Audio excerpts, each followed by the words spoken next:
Photographs Deconstructed with Simon Q. Walden. Shooting in this palace dining room was kind of fun. The building itself is symmetrical and tends to push you towards these symmetrical style images. Well, I say the building was symmetrical, but actually when I got down to discover it, it's not quite symmetrical.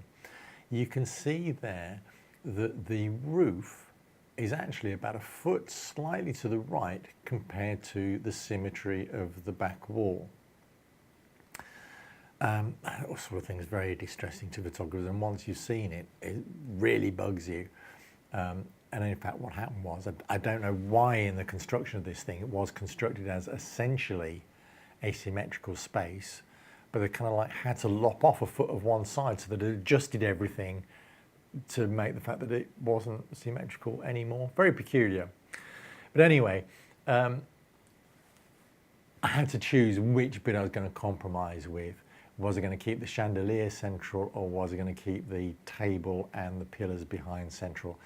And in the end, I felt that the leading lines of the chairs in particular were more dominant in the frame.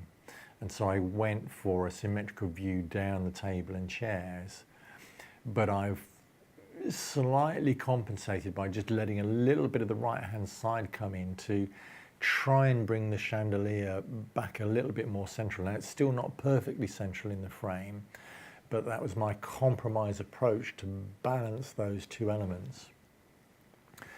But in so many of these kind of location shoots, particularly I think indoors, is very often you need to look for symmetries within the building or other patterns within the building that you can pose the subject against.